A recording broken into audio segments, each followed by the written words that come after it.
როგორც წესი, ბოროტება თავის საქმეში მარტო ხელაა. ფსიქოპატი შეიძლება სოციალურ ნიღაბს იყოს ამოფარებული, შეიძლება იდეოლოგიას ან პირდაპირ შეუნიღბავ აგრესიას ავლენდეს, მაგრამ საკუთარ ბნელ ფანტაზიებთან ის მაინც მარტო რჩება. მარტო გეგმავს და მარტო ახორციელებს თავის ყველაზე შემზარავ სურვილებს. მაგრამ რა ხდება მაშინ, როდესაც ორი სიბნელე ერთმანეთს იპოვის? როდესაც ბოროტებას აღარ უწევს ნიღბის ტარება, რადგან გვერდით ყავს ის, ვინც მის სიგიჟეს იზიარებს. დღეს ჩვენ ვისაუბრებთ სამ სისხლიან ტანდემზე. წყვილზე, რომლებმაც მანჩესტერის ჭაობები ბავშვების სასაკლაოდ აქცია და ბრიტანეთის ისტორიაში ერთ-ერთ ყველაზე შემზარავ მკვლელებად იქცნენ. მომხიბვლელ ცოლ-ქმარზე, რომლებიც თავიანთ საზარელ ფანტაზიებს ვიდეოკამერით იღებდნენ როგორც ოჯახური მოგონებების ალბომს და ორ სამხედრო გამოცდილების მქონე მამაკაცზე, რომლებმაც აპოკალიფსის მოლოდინში აშენებული ბუნკერი თავიანთი სადისტური ფანტაზიების სისხლიან არენად აქცია.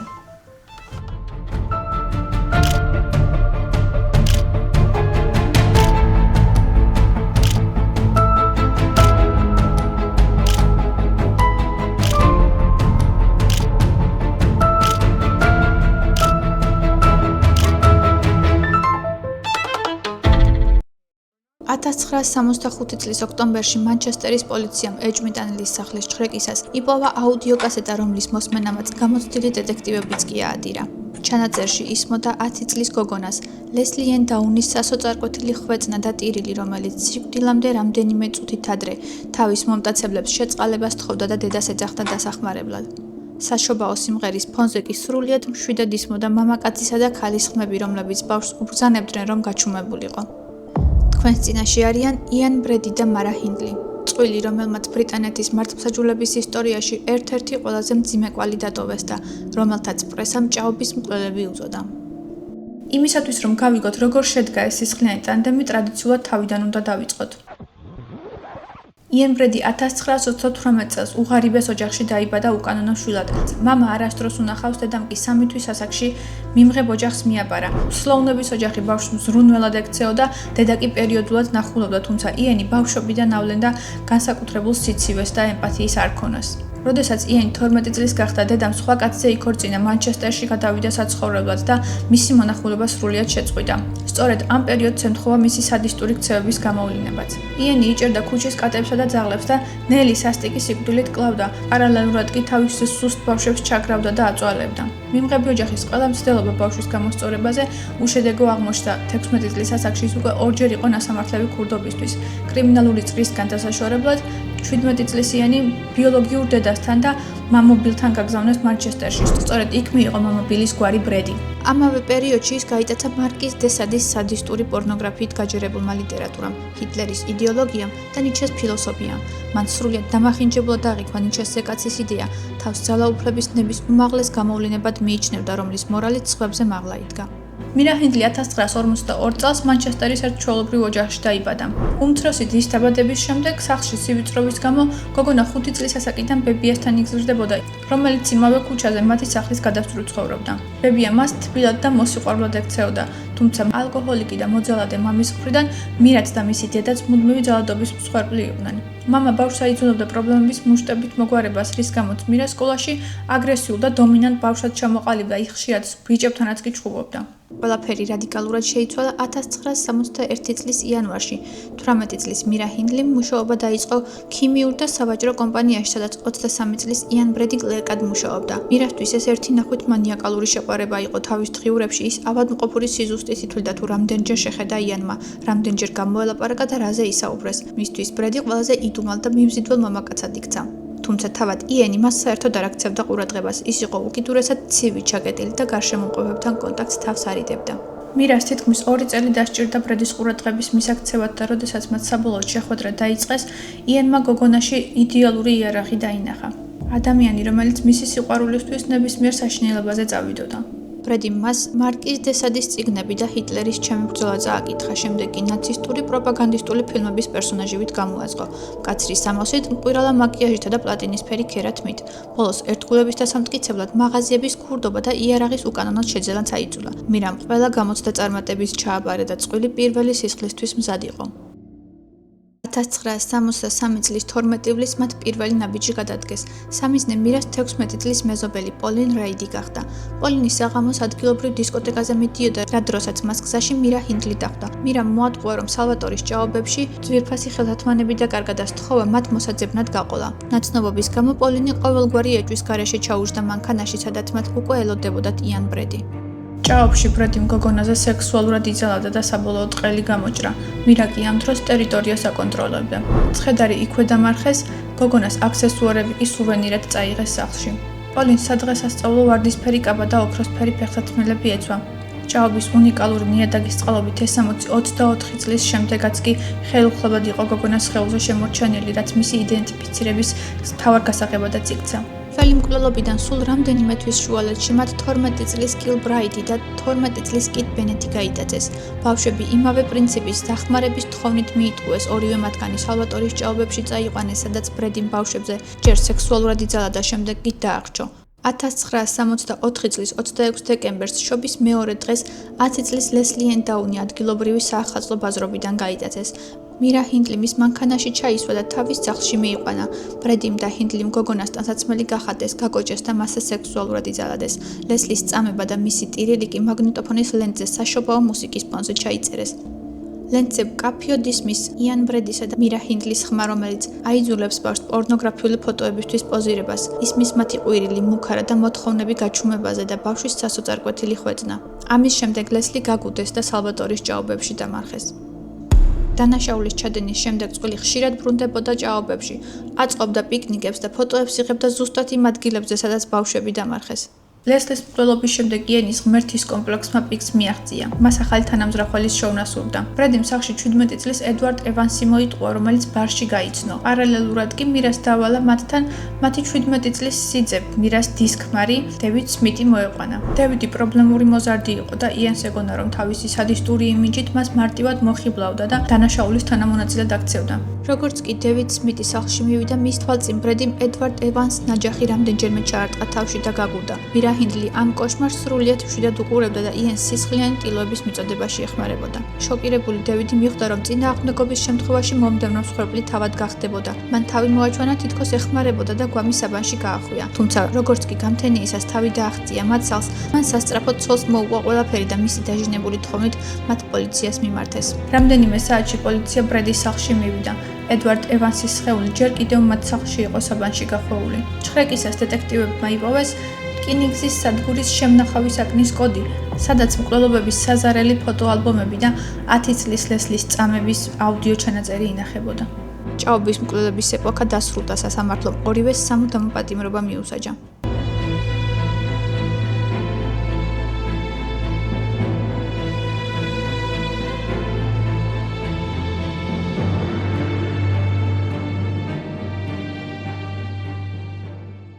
ციხის კედლებში მირა ჰინდლიმ თავისი ნარცისული და მანიპულაციური ბუნება ბოლომდე გამოავლიდა. მან თავი იან ბრედის მსხვერპლად გამოაცხადა და იფიცებოდა, რომ ყველაფერს მხოლოდ იარაღის მუქარით შიშისგან პარალიზებული აკეთებდა. საქალთა კოლონიებში მან მალევე მოიპოვა დომინანტის როლი. მირას ციხეში რამდენიმე სერიოზული რომანიც ჰქონდა, მათ შორის ბრიტანეთის კიდევ ერთ უსასტიკეს სერიულ მკვლელთან როუზ ვესტთან და ციხის ზედამხედველ პატრიცია კერნსთან, რომელიც იმდენად მოხიბლული იყო მირა ჰინდლით, რომ მან ჰინდლის გაქცევის გეგმაც კი დააორგანიზა, რის გამოც ზედამხედველი თავად ჩასვეს ციხეში 6 წლით. მირა ჰინდლი 2002 წელს 60 წლის ასაკში საპატიმროში გარდაიცვალა.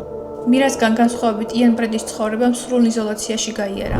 ის ფსიქოპატად გამოაცხადეს და მაღალი უსაფრთხოების ფსიქიატრიულ საავადმყოფოში გადაიყვანეს. ბრედი მუდმივად აწყობდა შიმშილობებს, რის გამოც მას 10 წლეულების განმავლობაში იძულებით ზონდით კვებავდნენ. ის სიკვდილის უფლებას ითხოვდა, თუმცა სახელმწიფო ამას არ აკმაყოფილებდა. მთელი ამ დროის განმავლობაში მისი მთავარი საზრუნავი მირაზე შურისძიება და მისი ციხიდან გამოსვლის ბლოკირება იყო. მან ყველაფერი გააკეთა, რომ მირას მსხვერპლის როლი გაენადგურებინა. ბრედი სიცოცხლის ბოლომდე დარჩა იმ ნულოვანი ემპათიის მქონე ფსიქოპატად, როგორიც ყოველთვის იყო. აღსანიშნავია, რომ მირა ჰინდლიც და იან ბრედიც სასუნთქის სისტემის მწვავე უკმარისობით გარდაიცვალნენ. სიცოცხლის ბოლო წუთებში მათ ჰაერი ზუსტად ისევე არ ყოფნიდათ, როგორც საკუთარ მსხვერპლებს, რომლებიც გაგუდვითა და დახრჩობით გამოასალმეს სიცოცხლეს. თუმცა თუ ფიქრობთ, რომ ჭაობის მკვლელობის შემდეგ სისხლს ვეღარაფერი გაგიყინოთ, ძალიან ცდებით. წარმოიდგინეთ 1990 წლის შობის წინა ღამე. ერთი შეხედვით მყუდრო ოჯახური გარემო, სადაც ოჯახი თავის 3 ქალიშვილთან და უფროსი გოგონას საქმროსთან ერთად დღესასწაულს ხვდება. მოგვიანებით მშობლები მშვიდად მიდიან დასაძინებლად და მათ წარმოდგენა არ აქვთ, რომ უფროს ქალიშვილს თავისი მომავალი ქმრისთვის მთავარი საშობაო საჩუქარი უკვე გამზადებული აქვს. საჩუქარი კი საკუთარი 14 წლის უმცროსი დაა.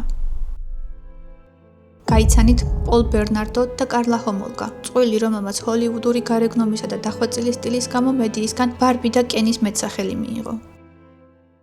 კარლა ონტარიოს გარეუბანში საშუალო ფენის მოსიყვარულე ოჯახში გაიზარდა 2 დასთან ერთად. მას ბავშვობაში ფაქტობრივად არანაირი სერიოზული ტრავმა არ მიუღია.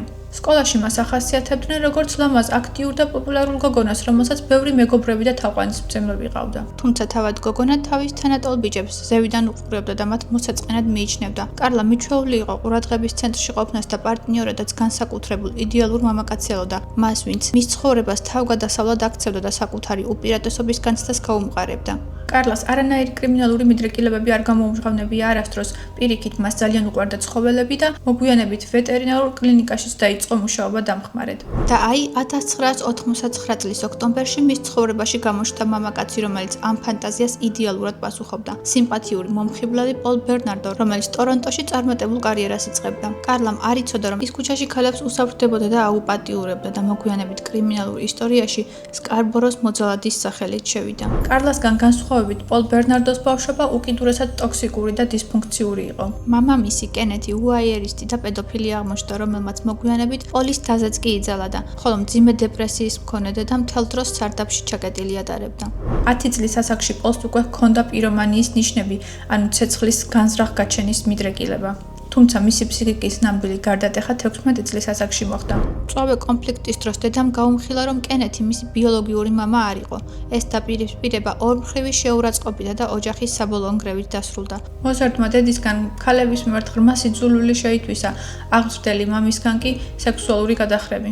სულ მალე ბერნარდომ თავად დაიწყო ვუაიერიზმი, ფანჯრებში ფარული თვალთვალი და ამით სიამოვნების განცდა. ეს აკვიატება ასაკთან ერთად უფრო აგრესიულ ფორმებში გადაიზარდა და საფუძველი ჩაუყარა სკარბოროს მოძალადეს, რომელმაც მარტომ 14-ზე მეტი ქალი გააუპატიურა. თუმცა პოლისთვის უმნიშვნელოვანესი იყო იდეალური იმიჯის შენარჩუნება. ის საგულდაგულოდ მალავდა შინაგან პათოლოგიებს და ოქროს ბიჭუნას სტატუსს ინარჩუნებდა. კარგად სწავლობდა, სკაუტების უმაღლეს ჯილდოებს იღებდა და გარშემოყოფებთან ყოველთვის გულთბილი და მომღიმარი იყო. სწორედ ასე მოხიბლა ლამაზი და პოპულარული გოგონა კარლაც.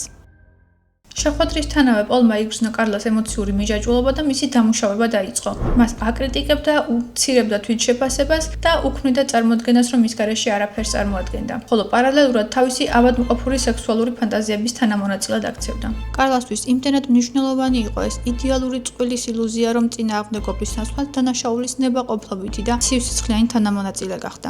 პოლს მანიაკალური იდეა ჰქონდა, რომ მისი მეუღლე უმანკო და მხოლოდ მისი საკუთრება უნდა ყოფილიყო.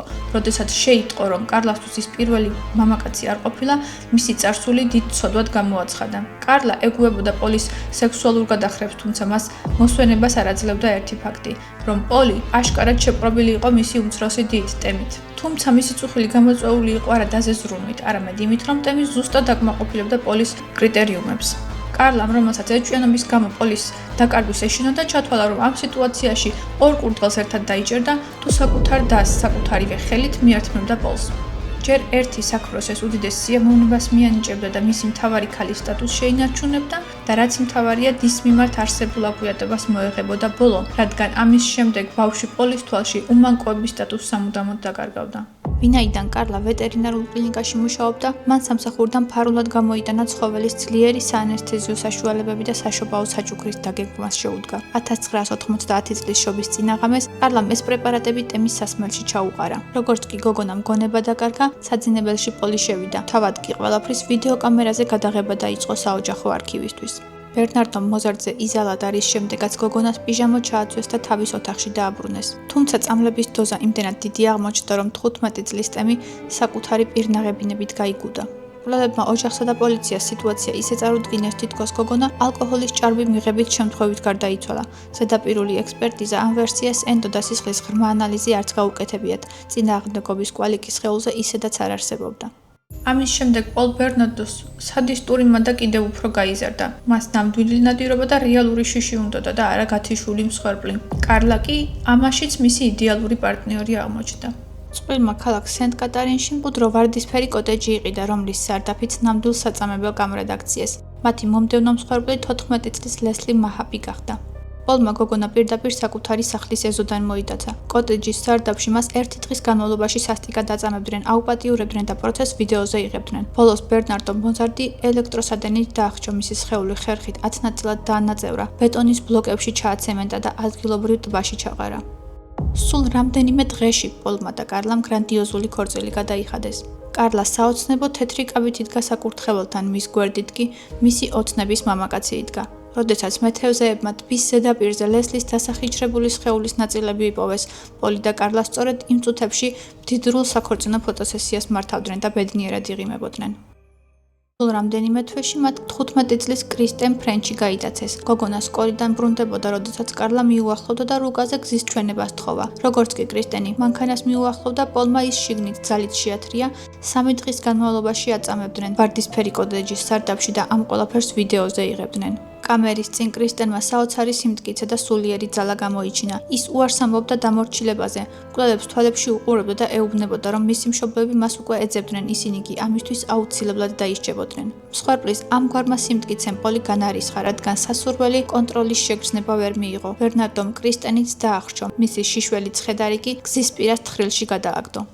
ამ შემთხვევის შემდეგ კანადის პოლიციამ უპრეცედენტო გამოძიება დაიწყო, ხოლო პარალელურად ვარდისფერ კოტეჯში ატმოსფერო მკვეთრად შეიცვალა. პოლის სადისტური ბუნება, რომელიც აქამდე მხოლოდ გარეშე პირებზე ვრცელდებოდა, ახლა უკვე კარლაზეც გადმოვიდა. 1993 წელს მორიგის სასტიკიცემის შემდეგ კარლა სახლიდან გაიქცა.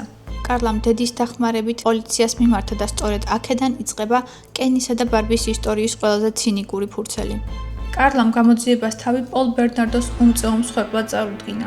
ის სტიროდა და იფიცებოდა, რომ სიცოცხლის მოსპობის შიშით ასრულებდა პოლის ბრძანებებს და იძულებული იყო მონაწილეობა მიეღო გოგონების, მათ შორის საკუთარი დის მკვლელობაში. გამოძიება, რომელსაც სჭირდებოდა მყარი მტკიცებულებები ბერნარდოს წინააღმდეგ, წავიდა უმძიმეს კომპრომისზე. მათ კარლასთან გააფორმეს საპროცესო შეთანხმება, რომელსაც მედიამ მოგვიანებით გარიგება ეშმაკთან უწოდა. კარლა გაუფრთხილებლობით სიცოცხლის მოსპობის მუხლით მხოლოდ 12 წლით თავისუფლების აღკვეთას მიიღებდა, თუ სასამართლოზე ბერნარდოს წინააღმდეგ საჭირო ჩვენებას წარადგენდა. როდესაც ბერნარდომ გაიგო, რომ ცოლი ყველაფერს მასაბრალებდა საქმიდან გამოძრომას ცდილობდა, მან სასწრაფოდ შურისძიება დაგეგმა. მან ციხიდან მისცა საიდუმლო მითითება თავის ადვოკატს, რომ გამოეტანა მათი სახლის სარდაფში დამალული საიდუმლო ვიდეოფირები. ადვოკატმა კასეტები მართლაც იპოვა და 17 თვის განმავლობაში საკუთარ სეიფში ინახავდა, რათა სასამართლო პროცესზე კარლას მსხვერპლის ვერსია გაენადგურებინათ. თუმცა მას შემდეგ, რაც ადვოკატმა კასეტებს თავად უყურა, უარი თქვა პოლის დაცვაზე და კასეტები გადასცა იურიდიულ ასოციაციას. როდესაც გამომძიებლებმა ვიდეო მასალას უყურეს, ჩანაწერებმა კარლას მიერ შექმნილი მსხვერპლის მითი სრულიად დაამსხვრია. ეკრანზე ჩანდა ცივსისხლიანი მომღიმარი ქალი, რომელიც პროცესით ერთობოდა და სიამოვნებას იღებდა. პირებმა დაამტკიცა, რომ საკუთარი დის ტემის გაუპატიურებისას კარლას თავად ეჭირა პრეპარატით გაჟღენთილი ნიღაბი მის სახეზე. მოხდა ტემის სხეულის ექსჰუმაცია, ხელახალი გაკვეთა და ექსპერტიზა. ანალიზებმა ტემის ორგანიზმში ძლიერი ტრანკვილიზატორების სასიკვდილო დოზა დაადასტურა. ვიდეოკასეტებით კიდევ ერთი გამაოგნებელი სიმართლეც გაირკვა. კარლა მზად იყო პოლისთვის საჩუქრად საკუთარი მეორე, კიდევ უფრო უმცროსი და, ლორიც მიეყვანა. წყვილს უკვე შემუშავებული ჰქონდა გეგმაც, თუ როგორ დაეძინებინათ გოგონა, რომელი ტრანკვილიზატორებით და ასე შემდეგ მათ უბრალოდ ვერ მოასწრეს. ლორი სასწაულით გადარჩა. მან სასამართლოზე საკუთარი დის წინააღმდეგ უმძიმესი ჩვენება მისცა, შემდეგ კი სახელი შეიცვალა. ოჯახთან კონტაქტი სამუდამოდ გაწყვიტა და მედიის თვალიდან გაუჩინარდა. კარლას დედამგიშვილი არ მიატოვა. მის საქციელს შეცდომად ხსნიდა და საზოგადოებას მისთვის მეორე შანსს თხოვდა. მიუხედავად ახალი მტკიცებულებებისა, საპროცესო შეთანხმება კანადურმა კანონმდებლობამ ვერ გააუქმა. კარლამ თავისი 12 წლიანი სასჯელი ბოლომდე მოიხადა და 2005 წელს მან ციხე დატოვა. მან სახელი შეიცვალა, დაქორწინდა თავისი ადვოკატის ძმაზე, გააჩინა 3 შვილი და დღეს ის თავისუფლად ცხოვრობს. პოლ ბერნარდოს კი სამუდამო პატიმრობა მიესაჯა. ის დღემდე ციხეში იმყოფება, რამდენიმე წლის წინ ის მკაცრი რეჟიმის ციხიდან ნაკლებად მკაცრ პირობებში გადაიყვანეს, რასაც საზოგადოების მხრიდან მწვავე პროტესტი მოყვა. თუმცა მას კვლავ იზოლირებული საკანი აქვს, რადგან სხვა პატიმრები ბავშვების წყვილს ცოცხალს არ დატოვებდნენ. მან უკვე რამდენჯერმე მოითხოვა პირობითი განთავისუფლება, თუმცა როგორც განსაკუთრებით საშიშ დამნაშავეს მას ყოველთვის უარით პასუხობენ. ბრიტანული ნისლიანი ჭაობებიდან და კანადური ფასადური ბრწყინვალებიდან გადავდივართ კალიფორნიის უღრან ტყეებში, სადაც აპოკალიფსის მოლოდინში აშენებული ბუნკერი სადისტური ფანტაზიების სასაკლაოდ იქცა. თუ წინა ისტორიებში წყვილები ოჯახურ და მოქალაქეობრივ ნიღაბს იყვნენ ამოფარებული, ამ საშინელი სიმბიოზის შემთხვევაში ნიღაბი საერთოდ არ არსებობდა. ესაა ორი სამხედრო გამოცდილების მქონე მამაკაცის კოშმარული ალიანსი, რომელთა ვიდეო ჩანაწერებიც ადამიანური ბოროტების ყოველგვარ ზღვარს შლის. გაიცანით ლეონარდ ლეიკი და ჩარლზ ნგი, წყვილი, რომელმაც აპოკალიფსის მოლოდინში აშენებულ მიწისქვეშა ბუნკერში საკუთარი ნამდვილი აპოკალიფსი მოაწყო. ლეონარდ ლეიკი 6 წლის იყო, როდესაც მისი მშობლები გაეყარნენ. ბიჭი და მისი და-ძმები ბებია ბაბუას მიაბარეს გასაზრდელად. ბევრი სერიული მკვლელისგან განსხვავებით, ლეიკს ბავშვობაში ფიზიკური ან სექსუალური ძალადობა არ გამოუცდია. მათ სახლში ემოციური სიცივე და იგნორის უფევდა. ადრეული ასაკიდანვე ლეონარდი პორნოგრაფიაზე დამოკიდებული გახდა. მისი პირველი მსხვერპლები კი საკუთარი დები გახდნენ. ის ფარულად უღებდა მათ ფოტოებს, ხანდახან კი ჯიბის ფულით ყიდულობდა მათ თანხმობას შიშველი ფოტოებისთვის. თუმცა მისი ინტერესები მხოლოდ სექსუალური გადახრებით არ შემოიფარგლებოდა. ლეონარდს ექსპერიმენტები უყვარდა. ის იჭერდა პატარა ზომის ცხოველებს და სხვადასხვა ქიმიური ნივთიერებების გამოყენებით აკვირდებოდა თუ როგორ დნებოდა ცოცხალი ორგანიზმის სხეული. ეს იყო ძალაუფლების პირველი გემო. 19 წლის ასაკში ვიეტნამის ომის დროს ლეიკი ამერიკის საზღვაო ქვეითთა კორპუსში შევიდა და ფრონტზე მსახურობდა, სადაც მისი ფსიქიკა საბოლოოდ განადგურდა. 25 წლის ასაკში მძიმე შიზოიდური პიროვნების აშლილობის დიაგნოზით ის სამხედრო სამსახურიდან დაითხოვეს. ამერიკაში დაბრუნებული ლეიკი ჰიპურ მოძრაობას შეუერთდა, თუმცა მშვიდობისა და სიყვარულის ნაცვლად მისი გონება პარანოიამ და გადარჩენის მანიამ მოიცვა. მას სჯეროდა, რომ ბირთვული ომი გარს იყო მომდგარი, რის გამოც მან იარაღის და კონსერვების მასიური მომარაგება დაიწყო. მისი პირველი ქორწინება სულ რამდენიმე თვეში დასრულდა. ლეიკის აგრესიული და არაპროგნოზირებადი ქცევით შეშინებულმა მეუღლემ დაახლოებით 3 თვეში განქორწინება მოითხოვა. თუმცა მალევე ბედის წერამ ის კარალინ ბლასს შეახვედრა. ქალს, რომელიც მასავით იყო გატაცებული აპოკალიფსის იდეით. მათ იქორწინეს და კალიფორნიის უღრან ტყეებში, ვილსვილის იზოლირებულ რანჩოზე დასახლდნენ. სწორედ იქ დაიწყო ლეონარდმა თავისი ცხოვრების მთავარი პროექტი, მიწისქვეშა ბუნკერის მშენებლობა. თავშესაფარი შენდებოდა, იარაღი მზად იყო, თუმცა ლეიკს ერთი მთავარი რამ აკლდა. თანამზრახველი, რომელიც ამ ცივ კედლებს სისხლით შეღებავდა. თუ ლეონარდ ლეიკის შემთხვევაში ბავშვობა ძირითადად ოჯახურ სიცივესა და ემოციურ იგნორირებას მოიცავდა, მისი მომავალი პარტნიორის ისტორია სრულიად სხვა დინამიკას ატარებდა. ჩარლზ ნგი 1960 წელს ჰონგ-კონგში გავლენიანი და მდიდარი ბიზნესმენის ოჯახში დაიბადა. თუმცა ფუფუნებაში მცხოვრები პატარა ჩარლზისთვის სახლი ჯოჯოხეთს გავდა. მამამისი მას უმცირეს შეცდომაზეც კი უმოწყალოდ სცემდა. ყოველ ჯერზე, როდესაც ბავშვი მამის მოლოდინს ვერ ამართლებდა, ის ფიზიკური სასჯელის მსხვერპლი ხდებოდა. წლების შემდეგ ამ წარმოუდგენლად სადისტურ აღზრდას თავად მამამისის დაადასტურებს სასამართლოს გამიდან. ჩარლზი პრობლემურ, აგრესიულ და უკონტროლო მოზარდად ჩამოყალიბდა. მას მუდმივად რიცხავდნენ პრესტიჟული სკოლებიდან თუ გამოსასწორებელი პანსიონებიდან. სწორედ ამიტომ მისი გარემოს რადიკალურად შესაძლოა ის სტუდენტური ვიზით კალიფორნიაში სასწავლებლად გაუშვეს. თუმცა განათლება მას ნაკლებად აინტერესებდა. კოლეჯიდან ზუსტად 1 სემესტრში წამოვიდა და ყალბისაბუთებით ამერიკის საზღვაო ქვეითთა კორპუსს შეუერთდა. და როგორც მოსალოდნელი იყო, მისი კრიმინალური ბუნება სამხედრო დისციპლინამაც ვერ შეცვალა. რამდენიმე თანამზრახველთან ერთად გიმ სამხედრო ბაზიდან დიდი რაოდენობით იარაღი და ასაფეთქებელი ნივთიერებები მოიპარა. ბაზიდან გაიქცა და დეზერტირად იქცა. და აი აქ ხდება საბედისწერო მომენტი. ჩარლზი დეზერტირია, რომელსაც სასწრაფო სჭირდება უსაფრთხო თავშესაფარი, ლეონარდი კი პარანოიკი, რომელიც აპოკალიფსისთვის ემზადება და ეგრეთ წოდებული გადარჩენის კომუნის შესაქმნელად ჟურნალში გამოქვეყნებული განცხადებით ეძებს თანამოაზრეს. ნგი შემთხვევით ნახულობს ლეიკის მიერ ჟურნალში გამოქვეყნებულ განცხადებას და პირდაპირ კალიფორნიის მთებში გაეშურება. როდესაც ჩარლზ ნგი ლეონარდ ლეიკისა და მისი მეუღლის კლარინის სახლში მივიდა, მათ შორის მყისიერი ავადმყოფური სიმპათია გაჩნდა. ეს იყო ორი სადისტური გონების ფატალური შერწყმა. 35 წლის ლეონარდ ლეიკი, როგორც გეგმის ტვინი და იდეის სულის ჩამდგმელი, ხოლო 20 წლის ჩარლზ ნგი, როგორც ძლიერი, მოქნილი და აბსოლუტურად დაუნდობელი თანამოაზრე. ორივეს ჰქონდა საზღვაო ქვეითის გამოცდილება, ორივეს აკვიატებულად უყვარდა იარაღი და ორივეს სჯეროდა, რომ სამყარო ბირთვული ომისკენ მიექანებოდა. თუმცა ლეიკს კიდევ ერთი გაცილებით ბნელი საიდუმლო ჰქონდა. მას წლების განმავლობაში ტანჯავდა სადისტური ფანტაზია, რომელიც ჯონ ფაულზის საკულტო რომანის კოლექციონერის გავლენით შექმნა. What I want is an off-the-shelf sex partner. წიგნის მიხედვით მან ამ იდეას ოპერაცია მირანდა უწოდა. გეგმა მარტივი და შემაძრწუნებელი იყო. ქალების გატაცება, მათი გამოკეტვა მიწისქვეშა ბუნკერში, ფსიქოლოგიური გატეხვა წამება და სექსუალურ მონებად ქცევა. გიმეს ჩანაფიქრი ენთუზიაზმით აიტაცა, თუმცა მათ გეგმას სამხედრო პოლიციამ შეუშალა ხელი. დეზერტირის კვალზე გასულმა სასამართლომ რეიდი მოაწყო და ლეიკის სახლიდან ბაზიდან მოპარული იარაღის მთელი არსენალი აღმოაჩინეს. ჩარლზი იქვე დააკავეს და სამხედრო ციხეში ჩასვეს. ლეიკმა კი გირაო გადაიხადა, სასამართლოზე არ გამოცხადდა და შეცვლილი სახელით მიიმალა. სადამ ჩარლზი ციხეში 2 წელს ატარებდა, ლეიკის ცისხლიანი მადა კონტროლიდან გამოვიდა. მან ცივი გონებით მოკლა საკუთარი ძმა და საუკეთესო მეგობარი, რათა მათი საბუთები, იდენტობა და ფული მიეთვისებინა. ამ რესურსით მან მიწისქვეშა ციხესიმაგრის შენება ფაქტობრივად დაასრულა და როდესაც ჩარლზმა სასჯელი მოიხადა და ციხიდან გამოვიდა, ლეიკი მას ახალი პასპორტით, გარდაცვლილების ფულით და დასრულებული ბუნკერით დახვდა. ყველაფერი მზად იყო ნამდვილი სასაკლაოს მოსაწყობად. მათ პირველ რიგში მოიშორეს დაქირავებული მუშა ჰარვი დუბსი, რომელიც ბუნკერის მშენებლობაში ეხმარებოდათ. მკვლელებმა გაიტაცეს ჰარვი, მისი მეუღლე და 1 წლის შვილი. ბავშვი და მამა მაშინვე მოკლეს, ქალი კი ბუნკერში აწამეს, გაუპატიურეს და შემდეგ სიცოცხლეს გამოასალმეს.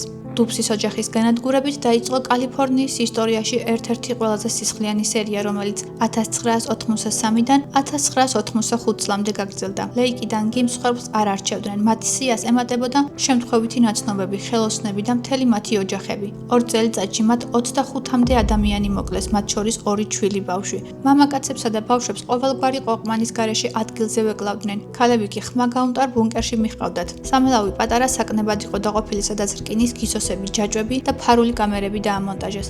ლეიკი დღიურში წერდა, რომ ქალებს ჯერ წარსული უნდა დაევიწყებინათ, რის შემდეგაც ისინი სრულფასოვან მონებად იქცეოდნენ. პროცესს ჩარლზ კი აკონტროლებდა, ის ქალების ფსიქოლოგიურ გატეხვასა და წამებაში განსაკუთრებულ სისასტიკეს ავლენდა. მკვლელები კამერაზე იღებდნენ თუ როგორ ეუბნებოდნენ სასოწარკვეთილ ქალებს, რომ მისი ქმრები და შვილები უკვე მკვდრები იყვნენ და მათი ერთადერთი ფუნქცია მორჩილება იყო. წამების შემდეგ მსხვერპლს კლავდნენ, ხოლო ხალის წასაშლელად ლეონარდ ლეიკი თავისი ბავშვობის დროინდელ ექსპერიმენტებს იყენებდა. ცხედრებს ეზოში სპეციალურ ორმოში წვავდნენ ან ქიმიური მჟავებით ადნობდნენ.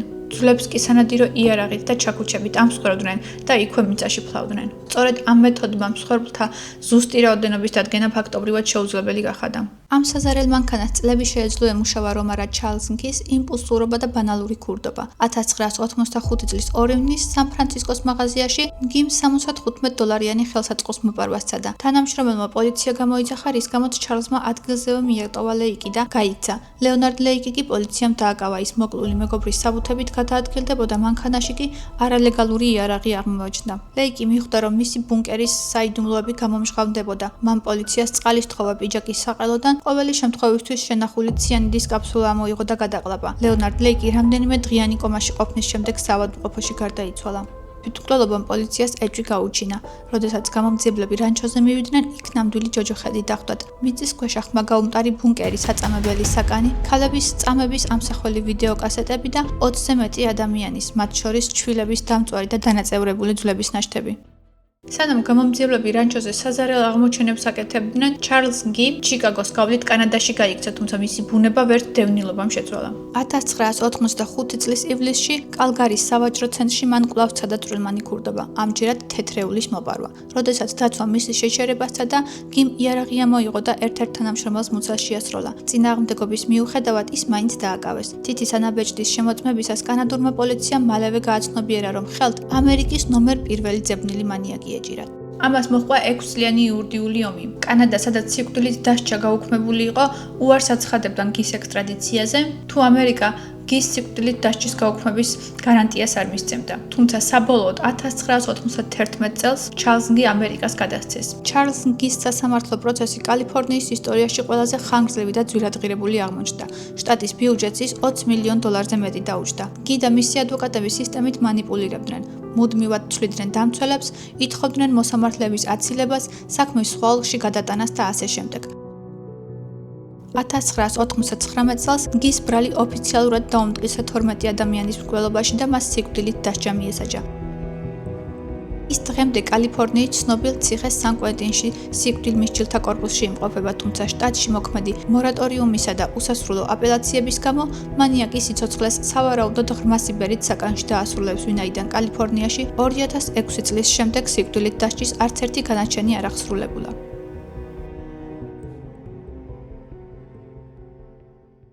როდესაც ამ სამი წყვილის ისტორიას ვუყურავთ, ალბათ პირველი კითხვა, რაც გონებაში გვიჩნდება, არის მოხდებოდა თუ არა ყველა ის საშინელება, ისინი ერთმანეთს რომ არ შეხვედროდნენ. კრიმინოლოგიაში მარტოხელა მკვლელი და კრიმინალური წყვილი მკვეთრად განსხვავებული ფენომენებია, რადგან მარტოხელა ფსიქოპატი თავის ფანტაზიებთან მარტო რჩება, ისაა პასუხისმგებელიც და შემსრულებელი. თუმცა, როდესაც ორი ასეთი გონება ერთიანდება, მათი ფენომენი მკვეთრად განსხვავებულ სპეციფიკას ატარებს.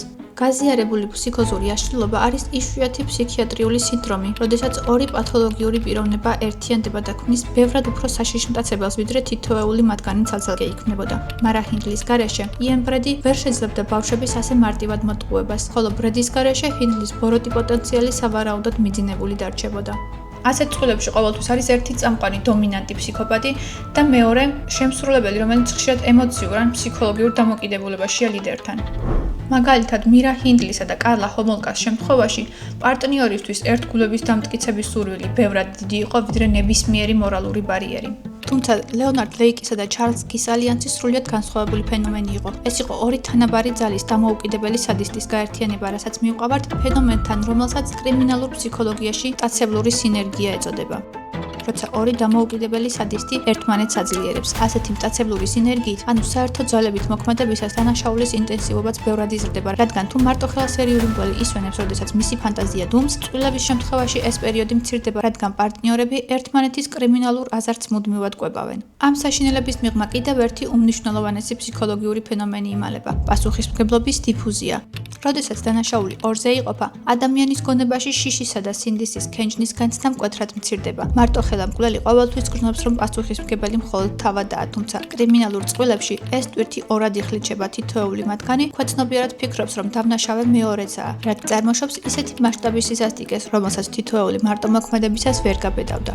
ზოგადად სერიული მკვლელები თავიანთი დანაშაულებების დოკუმენტირებას ხშირად ახდენენ ფოტოების, ვიდეოების ან აუდიო ჩანაწერების სახით, რაც წარმოადგენს მათი ძალაუფლების მუდმივ მტკიცებულებას. ეს მათ ეხმარება ამ ფანტაზიების ხელახლა გაცოცხლებაში, მაგრამ წყვილების შემთხვევაში ეს ტენდენცია მკვეთრად იზრდება. დანაშაულს იწერდა ჩვენი სამივე წყვილი. ეს კეთდებოდა არა მხოლოდ ავადმყოფური სიამოვნებისთვის, არამედ საერთო ურღვევის საიდუმლოს შესაქმნელად. ჩანაწერები ხდებოდა ერთგვარი ფსიქოლოგიური ბორკილი, რომელიც მათ კავშირს სამუდამოდ ამყარებდა და დანაშაულის ტვირთსაც ორად ყოფდა. კიდევ ერთი ფენომენი, რომელიც მირა ჰინდლისა და კარლა ჰომოლკას ახასიათებდათ, არის ჰიბრისტოფილია. ეს არის პარაფილია, ანუ ფსიქოსექსუალური გადახრა, როდესაც ადამიანს პარტნიორის მიერ ჩადენილი სასტიკი კრიმინალური აქტები იზიდავს და აღაგზნებს. მათი ლტოლვა პარტნიორის კრიმინალური აურის მიმართ იმდენად დამანგრეველი იყო, რომ ამ ფონზე ბავშვების მკვლელობაც კი მორალურად უმნიშვნელო ფაქტად მიაჩნდათ.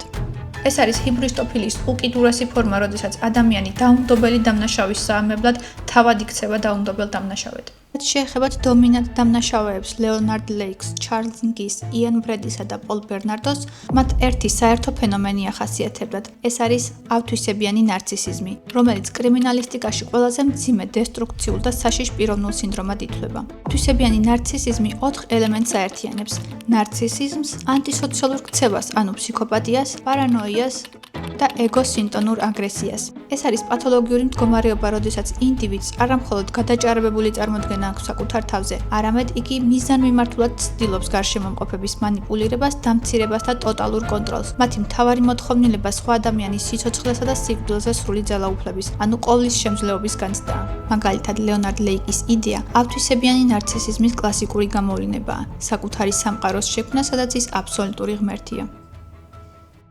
თუ მოგწონთ ეს ჟანრი, აუცილებლად გამოიწერეთ ჩემი არხი და კომენტარებში დამიწერეთ თქვენთვის რომელი ისტორია იყო უფრო მეტად საინტერესო.